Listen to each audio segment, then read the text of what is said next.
नाशिकच्या इगतपुरीमध्ये अजून एक भोंदूबाबाचा वनविभागानं पर्दाफाश केलाय। इगतपुरी परिसरामधल्या गिरनारे इथल्या चंद्रकांत माळी याला अटक। भोंदूबाबाच्या घरामधून वन्यजीवांचे अवयव जप्त, रानडुकरांचे दात, सांबराचं शिंग, काळविटाचं शिंग, गुबडाचे अवयव, साळींदराचे काटे, मोरपीस, तलवारही जप्त करण्यात आली। भोंदूबाबाला 2 दिवसांची पोलीस कोठडी। बुलडाणा कारागृहामधून सुटलेल्या गुंडांची मिरवणूक आणि सत्कार। गुंडांच्या सत्काराचा व्हिडिओ व्हायरल झालाय। बुलडाणा जिल्ह्यामधल्या देऊळगाव राजा इथल्या एका खासगी डॉक्टराला खंडणी मागितल्याच्या प्रकरणी गुंड विजय चिंचपुरे हा तुरुंगात होता आणि तुरुंगामधून सुटताच साथीदारांनी त्याची मिरवणूक काढली आहे। नवी मुंबईमधल्या पारसी खिल डोंगरावरती सिडकोकडून बिल्डर्सना भूखंडाची विक्री सुरू आहे। पर्यावरणाची हानी करत भूखंड सपाट करण्यासाठी मोठ्या प्रमाणावरती खोदकाम, डोंगर पोखरल्यामुळे माळीण किंवा इरशाळवाडीसारखी दुर्घटना घडण्याची शक्यता आहे। नागपूरमध्ये 6 टन प्रतिबंधित मांगूर मासे जप्त, 4 आरोपी ताब्यात। कॅटफिश ओळख असलेला मांगूर मासा प्रतिबंधित क्षेत्रामध्ये दिसतोय।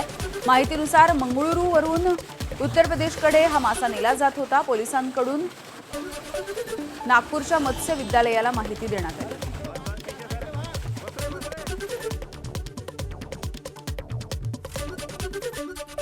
पुढची बातमी बघूयात। पूर्णा नदीच्या पात्रामध्ये सर्रासपणे अवैध अमर्याद वाळू उपसा सुरू आहे। बुलढाणा जिल्ह्यामधल्या देऊळगाव राजा, सिंदखेड राजा या परिसरामधली ही स्थिती आहे। वाळू उपशामुळे जवळच्या गावामध्ये पाणी टंचाईची भीती आहे।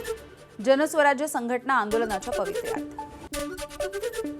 निदा खानला संभाजीनगरमध्ये लपवून ठेवणं हे एमआयएमच्या नगरसेवक मतीन पटेलला चांगलंच महागात पडण्याची शक्यता आहे। मतीन पटेल याच्या ज्या कार्यालयामध्ये निदा खान राहत होती ते अतिक्रमण करून बांधण्यात आलंय। महापालिका आता बुलडोजर लावून त्यांचं कार्यालय पाडणार आहे, अशी नोटीसही बजावण्यात आलेली आहे।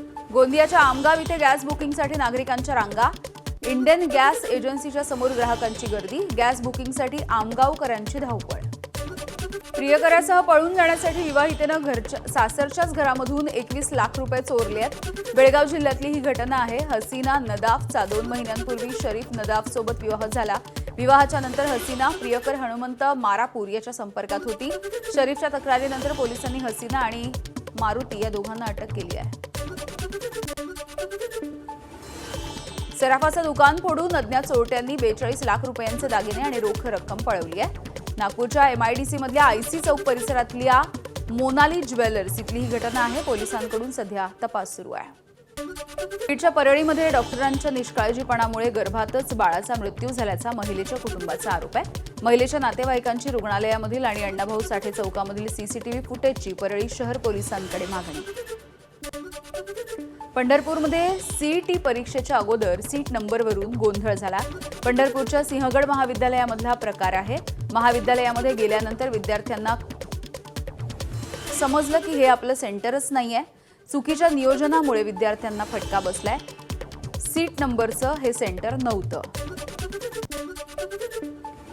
हिंगोलीमधील कळमनुरीमध्ये वृक्ष लागवडीमध्ये बोगस मजूर दाखवून निधी हडप केल्याचा आरोप आहे। सामाजिक वनीकरण विभागाच्या वृक्ष लागवडीच्या कामामध्ये बोगस मजूर असल्याचं दाखवून निधी लाटल्याचा देखील आरोप आहे। चौकशी समितीला कागदपत्र देण्यासाठी नकार। चौकशी समितीचा जिल्हाधिकाऱ्यांना अहवाल।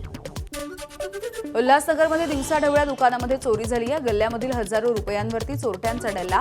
आरोपी सीसीटीव्हीमध्ये कैद। या दुकानामध्ये चोरी करण्यात आली आहे। गडचिरोली पोलीस दलातर्फे जिल्हास्तरीय पोलीस पाटील समन्वय बैठकीचं आयोजन करण्यात आलं। कायदा आणि सुव्यवस्था, गंभीर गुन्ह्यांवरती प्रतिबंध, व्यसनमुक्ती, तंटामुक्ती, सामाजिक सलोखा आणि अंधश्रद्धा निर्मूलन अशा वेगवेगळ्या विषयांवरती मार्गदर्शन देखील करण्यात आलंय। आरोग्य शिबिर घेत सगळ्या पोलीस पाटलांची आरोग्य तपासणी देखील करण्यात आली। 400 पोलीस पाटील या शिबिरासाठी उपस्थित होते। शासकीय सेवेमध्ये असलेल्या दिव्यांग कर्मचाऱ्यांची सक्तीनं पुनर्पडताळणी करा। मुंबई उच्च न्यायालयाचा हा निर्णय आहे। दिव्यांग कर्मचाऱ्याच्या याचिकेवरती कोर्टानं निकाल दिलाय। जे कर्मचारी दिव्यांग आढळणार नाहीत त्यांना सक्तीनं निवृत्त करण्याचे न्यायालयाचे आदेश। 120 दिवसांमध्ये ही पडताळणी करण्याचे आदेश देण्यात आले आहेत। शिवशाही बसच्या ऐवजी साधी बस लावल्यामुळे महाड एसटी आगारामध्ये प्रवासी संतापले। एसटी महामंडळाच्या विरोधामध्ये संताप। साध्या बसमध्ये बसण्यासाठी प्रवाशांचा नकार। गोंधळामुळे 3 तास बस उशिरानं। जळगावमध्ये सार्वजनिक बांधकाम कार्यालयामध्ये अधिकारी लाच घेताना जाळ्यात सापडला। शाखा अभियंत्याकडून 15 लाख रुपयांच्या लाचेची मागणी. 5 लाखांची लाच स्वीकारत असताना लाचलुचपत प्रतिबंधक विभागाकडून सापळा रचून योगेश अहिरे अटकेत. उन्हाच्या तडाख्यापासून बचावासाठी बेळगावमध्ये पोलिसांकडून पंखा असलेली टोपी. बेळगावमध्ये वाहतूक शाखेत हवालदार म्हणून कार्यरत असलेले शैलेश सदलगी यांच्या मित्राची शक्कल.